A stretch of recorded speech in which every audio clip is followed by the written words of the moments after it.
ನಮಸ್ಕಾರ ಬೆಂಗಳೂರು. ಸೊ ಏನಪ್ಪಾ ಅಂತಂದ್ರೆ ಯಾರೆಲ್ಲ ತಿರುಪತಿಗೆ ಹೋಗಿ ಪ್ರಸಾದನ ಮಿಸ್ ಮಾಡ್ಕೊಂಡಿರ್ತಾರೋ ಅಥವಾ ತಿರುಪತಿಗೆ ಹೋಗ್ದೇನೆ ಪ್ರಸಾದ ಮಿಸ್ ಮಾಡ್ಕೊಂಡಿರ್ತೀರೋ ಅವ್ರು ಬರ್ಬೇಕಾಗಿರೋ ಜಾಗ ತಿರುಪತಿ ನೈವೇದ್ಯಂ. ಈ ಒಂದು ಜಾಗ ಎಲ್ಲಿ ಬರುತ್ತೆ ಅಂದ್ರೆ ಬಸವನಗುಡಿಯ ಬುಲ್ ಟೆಂಪಲ್ ರೋಡ್ ಏನಿದೆ ಅದರ ರೋಡ್ ಅಲ್ಲಿ ಬರುವಂತದ್ದು. And opposite Shekhar multi speciality hospital and ಪಕ್ಕದಲ್ಲೇ ಇಂಡಿಯನ್ ಪೆಟ್ರೋಲ್ ಬಂಕ್ ಸಹ ಇದೆ.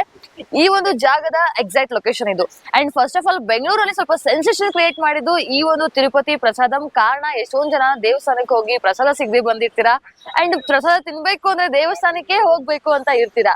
ಆದ್ರೆ ಇನ್ಮೇಲೆ ನಿಮ್ಗೇನಾದ್ರೂ ದೇವಸ್ಥಾನದಲ್ಲಿ ಸಿಗೋ ಪ್ರಸಾದ ತಿನ್ಬೇಕು ಅಂತ ಅನ್ಸಿದ್ರೆ ಇಲ್ಲಿಗೆ ಬನ್ನಿ. ಅಂಡ್ ಅದಕ್ಕಿಂತ ಮುಂಚೆ ಒಂದು ಜಾಗ ಯಾಕೆ ಹುಟ್ಟು, ಆಮೇಲೆ ಈ ಒಂದು ಜಾಗದ ಹಿಂದಿರೋ ಸೀಕ್ರೆಟ್ ಏನು, ರೆಸಿಪೀಸ್ ಏನು ಅದನ್ನೆಲ್ಲ ತಿಳಿಸ್ಕೊಡ್ತೀನಿ. ಸೊ ಬನ್ನಿ, ಅವ್ರನ್ನ ಓನರ್ ಅಂತ ಇದಾರೆ, ಅದನ್ನ ಅವ್ರನ್ನ ಮಾತಾಡಿಸ್ತಾ ಇನ್ಫಾರ್ಮೇಶನ್ ಕೊಡ್ತಾ ಹೋಗ್ತೀನಿ.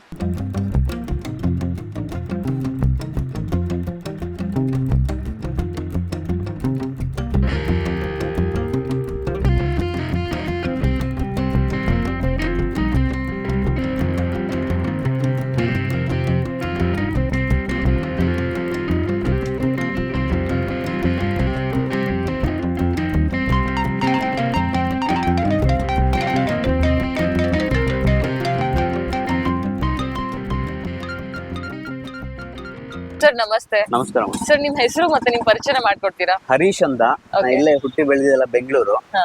ಆಲ್ಮೋಸ್ಟ್ ಇದನ್ನ ಒಂದು 4 months ಬಿಫೋರ್ ಸ್ಟಾರ್ಟ್ ಮಾಡಿದೀನಿ, ತಿರುಪತಿ ನೈವೇದ್ಯಂ ಅಂತ. ಬಟ್ ತಿರುಪತಿ ಅಂದಷ್ಟು ಮಾತ್ರ ತಿರುಪತಿಗೂ ಇದಕ್ಕೂ ಯಾವುದೇ ರೀತಿಯ ಸಂಬಂಧ ಇಲ್ಲ. ಸೊ ನಮ್ಮ ಮನೆ ದೇವರು ವೆಂಕಟೇಶ್ವರ. ಸೊ ಆ ಒಂದು ಹೆಸರನ್ನ ಇಟ್ಕೊಂಡು ನೈವೇದ್ಯಂ ಅಂತ ಆಡ್ ಮಾಡ್ಬಿಟ್ಟು ನಾನು ತುಂಬಾ ಜನ ಅನ್ಕೊಂಡ್ಬಿಟ್ಟಿದ್ರೆ ತಿರುಪತಿ ನೈವೇದ್ಯಂ ಅಂದ್ರೆ ಅಲ್ಲಿ ಸಿಗೋ ಪ್ರಸಾದನ ಇಲ್ಲಿ ತಗೊಂಡ್ ಮಾಡ್ತಾರ ಅನ್ನೋ ತರ ಇರುತ್ತೆ. ಸೊ ತಿರುಪತಿಯಲ್ಲಿ ಸಿಗೋ ಪ್ರಸಾದಕ್ಕೂ ಇಲ್ಲಿಗೂ ಯಾವ್ದೇ ರೀತಿಯ ಸಂಬಂಧ ಇಲ್ಲ. ಬಟ್ ಪ್ರಸಾದದ ರೀತಿ ಅಥವಾ ಶೈಲಿ ಇವಾಗ ನಿಮ್ಗೆ ಸಿಂಪಲ್ ಕಾನ್ಸೆಪ್ಟ್ ಇಷ್ಟೇನೆ. ದೇವಸ್ಥಾನ ಆದ್ಮೇಲೆ ಅಲ್ಲಿ ಪ್ರಸಾದ ಕೊಡ್ತಾರೆ. ಹೌದು, ಪ್ರಸಾದ ಅಂದ್ರೆ ಅದ್ರ ಮಜಾನೇ ಬೇರೆ. ಪ್ರಸಾದ ಬಹಳ ಚೆನ್ನಾಗಿರುತ್ತೆ, ಮತ್ತೆ ಬೇಕು ಅಂದ್ರೆ ಕೊಡೋದಿಲ್ಲ. ಆ ಒಂದ್ ಸಿಂಪಲ್ ಕಾನ್ಸೆಪ್ಟ್ ನ ಮೈಂಡ್ ಅಲ್ಲಿ ಇಟ್ಕೊಂಡು ಪ್ರಸಾದ ರೀತಿಯಲ್ಲಿ ತಯಾರು ಮಾಡಿ, ಮತ್ ನಾನೇನ್ ದುಡ್ಡಿಗೆ ಕೊಡ್ತೀನಿ, ಏನ್ ಫ್ರೀ ಏನ್ ಕೊಡೋದಿಲ್ಲ. ಮತ್ತೆ ಬೇಕು ಅಂದ್ರೂ ಕೊಡ್ತೇನೆ, ಅಷ್ಟೇನ. ಆ ಕಾನ್ಸೆಪ್ಟ್ ಇಟ್ಕೊಂಡು ಮಾಡಿದ್ದೇನೆ. ಓಕೆ, ಅಂದ್ರೆ ಇವಾಗ ನಿಮ್ಗೆ ತಿರುಪತಿ ಪ್ರಸಾದಂ ಅಂತ ಏನ್ ಶುರು ಮಾಡ್ಕೊಂಡ್ರಿ. ಸೊ ಈ ಒಂದು ಲೊಕೇಶನ್ ಏನ್ ಬರುತ್ತೆ, ಎಷ್ಟೊಂದು ಜನಕ್ಕೆ ಗೂಗಲ್ ಮ್ಯಾಪ್ ಅಲ್ಲಿ ಸ್ವಲ್ಪ ರಾಂಗ್ ಲೊಕೇಶನ್ ಹೋಗೋ ಚಾನ್ಸಸ್ ಇರುತ್ತೆ. ಲೊಕೇಶನ್ ಕರೆಕ್ಟ್ ಆಗಿ ಎಲ್ಲಿ ಬರುತ್ತೆ ಸರ್ ಇದು? ಮೇಡಮ್, ಬಸವನಗುಡಿಯಲ್ಲಿ ದೊಡ್ಡ ಗಣಪತಿ ದೇವಸ್ಥಾನ ಅಂದ್ರೆ ಗೊತ್ತಿಲ್ಲದಿರೋರು ಯಾರು ಇಲ್ಲ. It's A very familiar place. ದೊಡ್ಡ ಗಣಪತಿ ದೇವಸ್ಥಾನ bull temple road opposite Shekhar hospital. Sir ಯಾವೆಲ್ಲ ಪ್ರಸಾದದ ರೀತಿಯ ಊಟಗಳಲ್ಲಿ ಸಿಗುತ್ತೆ? ಸಿಂಪಲ್ ಈ ಖಾರ ಪೊಂಗಲ್ಲು, ಸ್ವೀಟ್ ಪೊಂಗಲ್ಲು, ಪುಳಿಯೋಗರೆ, ರಸಾಯನ, ಆಮೇಲೆ ಕರ್ಬೇವು ಚಿತ್ರಾನ್ನ, ಮಾವಿನಕಾಯಿ ಚಿತ್ರಾನ್ನ, ನಿಂಬೆಕಾಯಿ ಚಿತ್ರಾನ್ನ. ಸೊ ಆಮೇಲೆ ಇನ್ನು ಏನು, ಆಮೇಲೆ ವಾಂಗಿ ಬಾತು, ಆಮೇಲೆ ಬಟನ್ ಇಡ್ಲಿ ಅಂತ, ಇದು ಮಕ್ಕಳಿಗೋಸ್ಕರ ಮಾಡಿಸ್ತೇನೆ. Button idli with sambar. ಆಮೇಲೆ ರಬಡಿ ಸ್ವೀಟ್ಸ್ ಅಂತ ಮಾಡಿಸ್ತೇನೆ, ಬಾಸುಂಡಿ ಅಂತ ಕೇಳ್ತಾ ಅದು. ಆಮೇಲೆ ಲಾಡು ನನ್ನಲ್ಲಿ ಫೆಮಿಲಿಯರ್. ತುಪ್ಪದ ಲಾಡು ಅಂತ ಮಾಡಿಸ್ತೀವಿ. ತಿರುಪತಿ ಲಾಡು ಅಲ್ಲ, ತುಪ್ಪದ ಲಾಡು ಅಂತ ಮಾಡ್ತೀವಿ. ಇದು ಆಲ್ ಓವರ್ ಮೆನು 30. ಇದು all over menu madam. Daily ಇಷ್ಟು ಐಟಮ್ ಸಿಗೋದಿಲ್ಲ. Almost half of the item ಸಿಗುತ್ತೆ. ನಾನು ಡೈಲಿ ಅಲ್ಲಿರುತ್ತೆ. ಡೈಲಿ ಮೆನು ಚೇಂಜ್ ಆಗ್ತಾ ಇರುತ್ತೆ. 7 to 8 ಐಟಮ್ಸ್ ಮ್ಯಾಂಡೇಟರಿ ಇರುತ್ತೆ. ಲೈಕ್ ಈ ಖಾರ ಪೊಂಗಲು, ಸ್ವೀಟ್ ಪೊಂಗಲು, ಪುಳಿಯೋಗರೆ, ಚಿತ್ರಾನ್ನ, ಇವೆಲ್ಲ, ಲಡ್ಡು, ಬೆಣ್ಣೆ ಮುರುಕು, ಆಮೇಲೆ ಬಾದುಷಾ, ಇವೆಲ್ಲ ಮ್ಯಾಂಡೇಟರಿ ರೆಗ್ಯುಲರ್ ಆಗಿ ಸಿಗುತ್ತೆ. ಇದು ಬಿಟ್ಟು ಮಿಕ್ಕಿದ ಐಟಮ್ ಎಲ್ಲ ಲೈಕ್ ವಾಂಗಿ ಬಾತ್ ಆಗಿರ್ಬೋದು, ಕರ್ಬೇವು ಚಿತ್ರಾನ್ನ ಆಗಿರ್ಬೋದು, ಮೆಂತಿ ಪಲಾವ್ ಆಗಿರ್ಬೋದು, ಇವೆಲ್ಲ ಶಫಲ್ ಆಗ್ತಾ ಇರುತ್ತೆ ಮೇಡಮ್. ಸರ್ ಇದರ ಮುಖ್ಯ ಉದ್ದೇಶ ನೀವು ಜನಗಳಿಗೆ ಪ್ರಸಾದವನ್ನು ತಲುಪಿಸೋ ರೀತಿ ಆಗಿರ್ಬೋದು. ಅಂಡ್ ಇದರ ಮೇನ್ ಶೆಫ್ ಯಾರು ಸರ್? ಮೇನ್ ಶೆಫ್ ನಮ್ಮ ಅತ್ತೆಯವರು. ಇವತ್ತು ನನ್ನ ವೈಫ್ ಬಂದಿಲ್ಲ, ಅವರು ಬೇರೆ ಯಾವ್ದೋ ಒಂದು ಸಣ್ಣ ಆರ್ಡರ್ ಇರೋದ್ರಿಂದ ಬಂದಿಲ್ಲ. ಇವ್ರು ನನ್ನ ತಂಗಿ. ಸೊ ನಮ್ಮ ಅತ್ತೆ, ನಮ್ಮ ವೈಫ್, ನಮ್ಮ ತಂಗಿ ಮೇನ್ ಶೆಫ್. ನಾವು ಸುಮ್ನೆ ಮೇಂಟೆನೆನ್ಸ್ ಅಷ್ಟೇ. ಹೆಣ್ಮಕ್ಳು ಇಲ್ದೆ ನಾವೇನು ಮಾಡಕ್. ಮಸಾಲೆ ಹೊರಗಡೆ ತಗೊಂಡ್ ಮಾಡಿರ್ತೀರಾ ಅಥವಾ ಮನೇಲಿ? ಯಾವುದೇ ಪ್ರತಿಯೊಂದನ್ನು ನಾವು ಮನೆಯಲ್ಲೇ ತಯಾರು ಮಾಡಿ ಇಲ್ಲಿ ತಗೊಂಡ್ ಬರ್ತೀವಿ.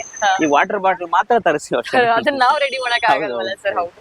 ಅಂಡ್ ಇವಾಗ ಎಷ್ಟೊಂದ್ ಜನ ಬಂದಿರ್ತಾರೆ, ಊಟ ಇಷ್ಟಪಟ್ಟು ತಿಂತಾರೆ. ನಿಮ್ ಸಿಕ್ಕಿರೋ ಬೆಸ್ಟ್ ಫೀಡ್ಬ್ಯಾಕ್ ಯಾವ್ದು, ಅಂದ್ರೆ ಜನ ಹೇಳ್ತಾ ಇರೋದು ಯಾವ್ದಾಗಿರ್ಬೋದು? ಪುಳಿಯೋಗರೆ ಇದು ಬೆಸ್ಟ್ ಮೇಡಮ್. ಪುಳಿಯೋಗರೆ, ರಸಾಯನ, ಈ ಲಡ್ಡು, ಆಮೇಲೆ ಗೊಜ್ಜವಲಕ್ಕಿ ಅಂತ ಮಾಡ್ತೀನಿ. ಅದು ಸ್ಯಾಟರ್ಡೆ ಸಂಡೇ ರೆಗ್ಯುಲರ್ ಆಗಿರುತ್ತೆ. ಇವತ್ತು ನಿನ್ನೆ ಯಾವ್ದು ಸ್ವಲ್ಪ ಬಿಸಿ ಇರೋದ್ರಿಂದ ಇವತ್ತು ಗೊಜ್ಜವಲಕ್ಕಿ ಇಲ್ಲ, ನಿನ್ನೆ ಇತ್ತು. ಸೊ ಗೊಜ್ಜವಲಕ್ಕಿ, ಪುಳಿಯೋಗರೆ, ಲಾಡು, ರಸಾಯನ, ರಬಡಿ ಅಂತ ಸ್ವೀಟ್, ಅದು ಬಹಳ ಫೆಮಿಲಿಯರ್ ನನ್ನಲ್ಲಿ. ಜಾಸ್ತಿ ಜನ ಇಷ್ಟಪಟ್ಟು ತಿಂತಾರೆ ಅದನ್ನ. ಅಂಡ್ ಇವಾಗ ಇಲ್ಲಿ ಮಾತ್ರ ನೀವು ಫುಡ್ ನ ಸೇಲ್ ಮಾಡ್ತಾ ಇದ್ದೀರಾ ಅಥವಾ ಕೇಟರಿಂಗ್ ಸರ್ವಿಸಸ್ ಆಗಿರ್ಲಿ ಮಾಡ್ತಾ ಇದ್ದೀನಿ ಮೇಡಮ್? ಕ್ಯಾಟರಿಂಗ್ ಸರ್ವಿಸಸ್ ಸಣ್ಣ ಪುಟ್ಟದೆಲ್ಲ ಒಪ್ಕೋತಾ ಇದೀನಿ ಇವಾಗ. ಸೊ ನಮ್ಮಲ್ಲಿ ಮ್ಯಾನ್ ಪವರ್ ಬಹಳ ಕಡಿಮೆ. ಸೊ ನಾನು, ನನ್ನ ವೈಫ್, ನನ್ನ ತಂಗಿ, ನಮ್ಮ ಅತ್ತೆ ಇನ್ನೊಬ್ಬ ನಮ್ಮ ಬಾಮ ಇದ್ದಾನೆ. ನಾವು 5 ಜನ ಫ್ಯಾಮಿಲಿ ಮೆಂಬರ್ಸ್, ಔಟ್ಸೈಡರ್ಸ್ ಯಾರು ಇಲ್ಲ. ಹಾಗಾಗಿ ಮ್ಯಾನ್ ಪವರ್ ಕಮ್ಮಿ ಇರೋದ್ರಿಂದ ಕ್ಯಾಟರಿಂಗ್ಸ್ ಎಲ್ಲ ಸಣ್ಣ ಪುಟ್ಟ ತಗೋತಾ ಇದ್ವಿ. ಓಕೆ.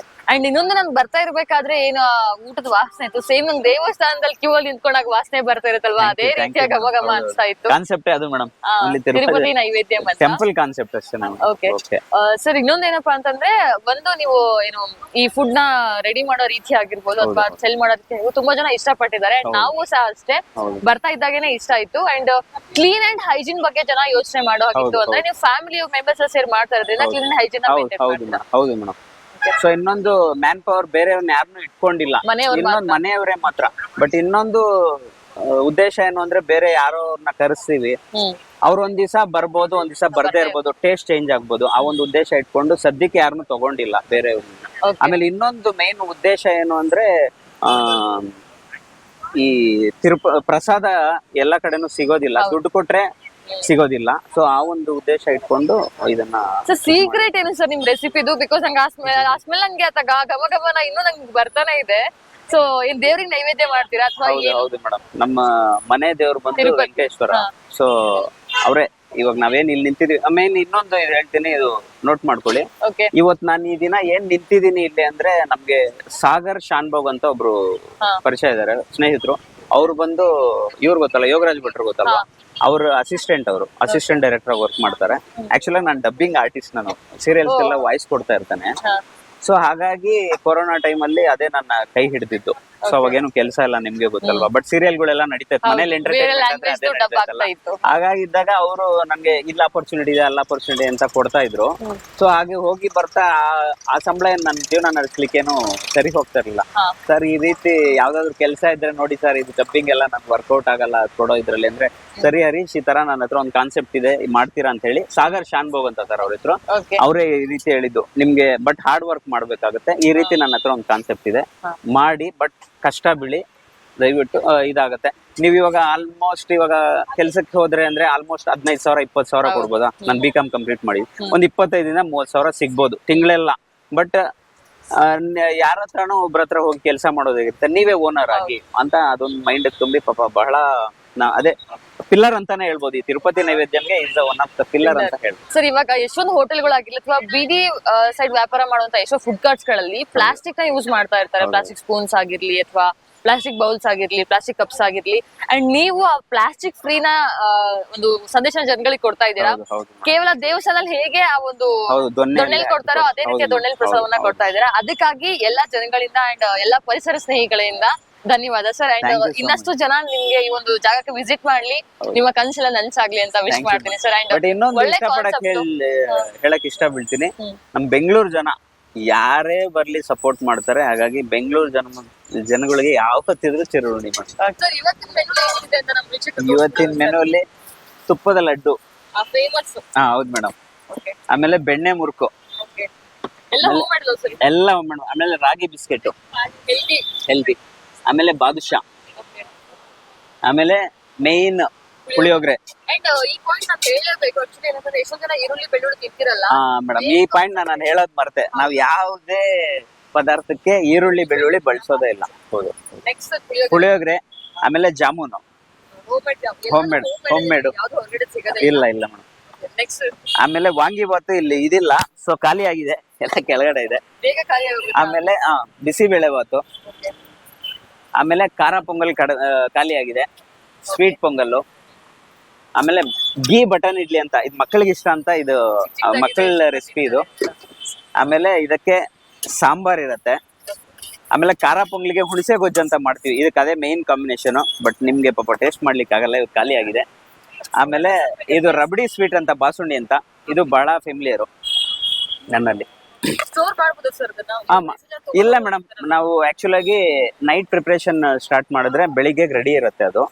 ಸೊ ಹಾರ್ಡ್ಲಿ 1 ಡೇ ಇರುತ್ತೆ ಅಷ್ಟೇನೆ. ಇವತ್ತು ನೈಟ್ ಅಷ್ಟರೊಳಗಡೆ ಖಾಲಿ ಮಾಡ್ಬೇಕು, ಅದು ಅಷ್ಟೇನೆ. 1 ಡಬ್ಬ ಖಾಲಿ ಆಗಿದೆ, 2ನೇ ಡಬ್ಬದಲ್ಲಿ ಇಷ್ಟಿದೆ, ಇನ್ ಖಾಲಿ ಆಗೋಗುತ್ತೆ.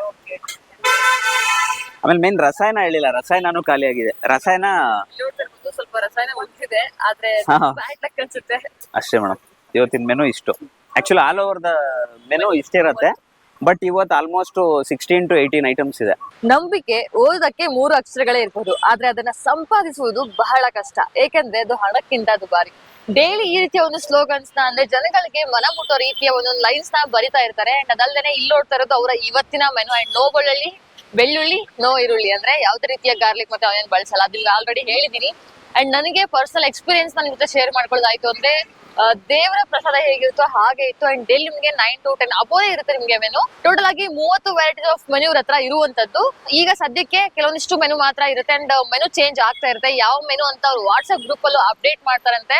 ಅಂಡ್ ನನ್ನ ಒಂದು ಪರ್ಸನಲ್ ಎಕ್ಸ್ಪೀರಿಯನ್ಸ್ ನಾನು ನಿಮ್ಗೆ ಶೇರ್ ಮಾಡ್ಕೊಳ್ತಾ ಇದ್ದೀನಿ. ಇವಾಗ ನಾನು ಟೇಸ್ಟ್ ಮಾಡಿದ ಎಲ್ಲಾ ಫುಡ್ ಅಷ್ಟೇ ನಾನು 10 out of 10 ಕೊಡ್ತಾ ಇದ್ದೀನಿ. ಅಂಡ್ ಹೈಜೀನ್ ಆಗಿರ್ಲಿ. ಅಂಡ್ ಪ್ಲಾಸ್ಟಿಕ್ ಫ್ರೀ ಝೋನ್ ಅಂತಾನೆ ಹೇಳ್ಬೋದು, ಯಾಕಂದ್ರೆ ದೊಣ್ಣೆಲ್ ಕೊಡ್ತಾರೆ. ಅಂಡ್ ಇನ್ಕ್ಲೂಡಿಂಗ್ ಸ್ಪೂನು ಅಷ್ಟೇ. ಅಂಡ್ ಇದು ನಾನು ಹಿಂದ್ಗಡೆ ನೋಡ್ತಿರುವಂತಹ ಮೆನು. ಇಲ್ಲಿ ರಬಡಿ ಬಾಸುಣಿ ಒಂದು 45 ಬಿಟ್ಟು ಇದೆಲ್ಲ ನಿಮ್ಗೆ 25 ಒಳಗಡೆ ಸಿಗುತ್ತೆ. ಅಂಡ್ ನಾನು ನೋಡ್ದೆ ಇಲ್ಲಿ ಆಟೋದವ್ರು ಬರ್ಲಿ ಅಥವಾ ದಿನಗೂಲಿ ಮಾಡೋರು ಯಾರು ಇಲ್ಲಿ ಬಂದ್ರು ಸಹ ನಾರ್ಮಲ್ ಆಗಿ ಏನು ಕ್ವಾಂಟಿಟಿ ಕೊಡ್ತಾರೆ ಅದಕ್ಕೆ ಸ್ವಲ್ಪ ಜಾಸ್ತಿ ಅವ್ರಿಗೋಸ್ಕರ ಅಂತ ಕೊಡ್ತಾರೆ. ಅಂಡ್ ಅದಲ್ದೇ ಟುಡೇ ಸ್ಪೆಷಲ್ ಏನಿತ್ತು ಅದನ್ನೆಲ್ಲ ಹಾಕಿದ್ದಾರೆ. ಇಲ್ಲಿ ಬಟನ್ ಇಡ್ಲಿ ಮಕ್ಳಿಗೋಸ್ಕರ ಅಂತಾನೆ ಮಾಡಿದ್ದಾರೆ ಅಂತೆ. ಸೊ ನೀವೇನಾದ್ರೂ ಈ ಒಂದು ರೋಡ್ ಅಲ್ಲಿ ಹೋಗ್ತಾ ಇದ್ರೆ ಅಥವಾ ಯಾವಾಗಾದ್ರೂ ಫ್ರೀ ಇದ್ರಿ ಅಂತಂದ್ರೆ ಈ ಜಾಗಕ್ಕೆ ಬಂದು ಇಲ್ಲ ಊಟವನ್ನ ಸವಿಯೋದನ್ನ ಮರಿಬೇಡಿ. ಜೊತೆಗೆ ಎಲ್ರು ಮನೆಯವರೇ ಸೇರ್ಕೊಂಡು ಮಾಡುವಂತದ್ದು. ಅಂಡ್ ಮಂಡೇ ಹಾಲಿಡೇ ಇರುತ್ತೆ, ಬಿಕಾಸ್ ಎಲ್ಲಾ ಟೈಮು ನಡೆಸಿದ್ರೆ ಅವ್ರಿಗೆ ಯಾವಾಗ ರೆಸ್ಟ್ ಬೇಕು. ಬೆಳಿಗ್ಗೆ ಅಂದ್ರೆ ಅವ್ರ ದಿನ ಶುರು ಆಗದೆ 2 ಗಂಟೆಯಿಂದ. ಅಂಡ್ ಬೆಳಿಗ್ಗೆ ಮತ್ತೆ 7 ಗಂಟೆಗೆಲ್ಲ ಹಾಕ್ಬಿಡ್ತಾರೆ ಅಂಗಡಿನ. ಅಂಡ್ ನಾನು ಬರೋಷ್ಟಿಗೆನೆ ಆಲ್ಮೋಸ್ಟ್ ಎಲ್ಲ ಖಾಲಿ ಆಗ್ತಾ ಇತ್ತು. ನನ್ ಬ್ಯಾಡ್ ಲಕ್ ಅನ್ಸುತ್ತೆ, ಅದು ನನ್ಗೋಸ್ಕರ ಎಲ್ಲ ಏನ್ ಸಿಗ್ಬೇಕು ಎಲ್ಲ ಊಟನೂ ಸಿಕ್ತು. ಅಂಡ್ ನಾನು ಪರ್ಸನಲಿ ಈ ಒಂದು ಜಾಗವನ್ನ ನಿಮ್ಗೆಲ್ರಿಗೂ ರೆಕಮೆಂಡ್ ಮಾಡಕ್ ಇಷ್ಟಪಡ್ತೀನಿ. ಒಂದ್ಸರ್ತಿ ಆದ್ರೂ ಈ ಜಾಗಕ್ಕೆ ಬಂದು ಈ ಪ್ರಸಾದವನ್ನ ತಿಂದು ನಿಮ್ಮ ಅನಿಸಿಕೆ ಅಭಿಪ್ರಾಯ ಅಂತ ನಿಮ್ಮ ಎಕ್ಸ್ಪೀರಿಯನ್ಸ್ ಏನಿದೆ, ಯಾವ ಊಟ ಇಷ್ಟ ಆಯ್ತು ಅಂತ ಕಮೆಂಟ್ ಮಾಡಿ. ನನಗಂತೂ ಎಲ್ಲಾನು ಇಷ್ಟ ಆಯ್ತು, ಒಂದಂತ ಹೇಳ ಯಾವ್ದಂತ ಹೇಳಿ. ಹಾಗಾಗಿ ನಂಗೆಲ್ಲ ಇಷ್ಟ ಆಯ್ತು ಅಂತ ಹೇಳ್ತಾ ಇದ್ದೀನಿ. ಅಂಡ್ ನೀವು ಬಂದು ವಿಸಿಟ್ ಆದ್ಮೇಲೆ ನಮ್ಮ ಚಾನಲ್ ಸಬ್ಸ್ಕ್ರೈಬ್ ಮಾಡ್ಕೊಳ್ಳೋದನ್ನ ಮರಿಬೇಡಿ. ಸಬ್ಸ್ಕ್ರೈಬ್ ಮಾಡ್ಕೊಂಡು ಅಂಡ್ ಈ ವಿಡಿಯೋ ನಿಮ್ಗೆ ಇಷ್ಟ ಆಗಿರುತ್ತೆ ಅಂತ ಭಾವಿಸ್ತೀನಿ. ಇಷ್ಟ ಆಗುತ್ತೆ ಅಂದ್ರೆ ಲೈಕ್ ಮಾಡಿ. ಮುಂದಿನ ವಿಡಿಯೋದೊಂದಿಗೆ ನಿಮ್ ಮುಂದೆ ಬರ್ತೀನಿ. ಅಲ್ಲಿವರೆಗೂ take care and stay happy. Thank you for watching. Subscribe ಮಾಡ್ಕೊಳ್ಳಿ.